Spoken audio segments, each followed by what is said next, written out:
Hard disk recording is everywhere, from professional studios to live recordings on a stage, on tour with your laptop, and now due to more sophisticated and affordable equipment, even in home recording.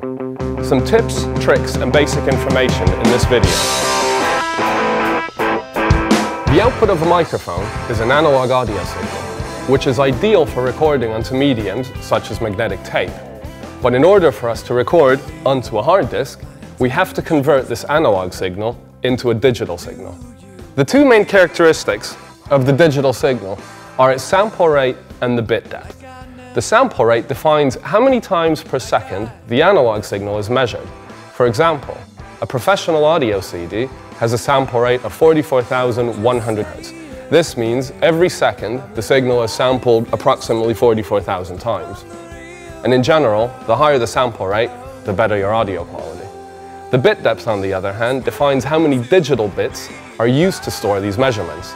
And once again, the higher the bit depth, the better your audio. Just a couple of quick tips for you.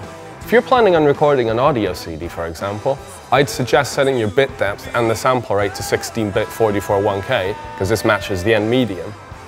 And the other thing to keep in mind is when you're recording in digital, pay attention to your levels, because if you clip, you get some very immediate and quite ugly distortion. So how do I connect my analog microphone into my computer? Every computer today ships with a sound card and it's going to have a mic input on it. But I wouldn't use this mic input because internal components such as the fan, hard drive, etc. can cause pretty audible hum and noise into your audio signal.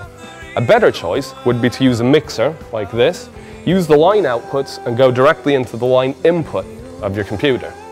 Better yet, use an internal sound card with professional quality balanced XLR inputs, or use external sound cards, Firewire or USB like the Shure X2U, plug it directly into the back of your microphone.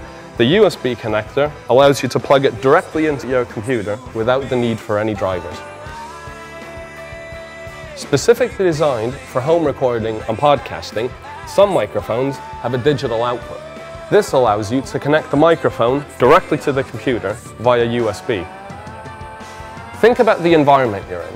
Whether it's a rehearsal room, basement studio, or even a hotel room, these places aren't going to be acoustically treated, and they're going to be reverberant. You'll also get other noise, such as your computer. So a couple tips for you. Close the curtains, have some thick carpets, or you can even use spare sheets and throw these into the corners. All of this is going to help dampen some of that reverberation. And lastly, make sure the microphone is close to your mouth or any other sound source. Monitoring.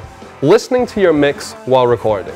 It may not be the best idea to use traditional loudspeakers because too much sound will go from your loudspeakers into your microphone. A better option would be to use headphones. There's two types of headphones out there, closed back and open back. Once again, using open back headphones might not be ideal because too much sound may go from your headphones into your microphone. So I would suggest using closed back headphones, or better yet, for maximum isolation, use in-ear monitors. When you convert an analog signal into digital, you introduce latency. Latency is a delay in the signal path that's caused by this conversion.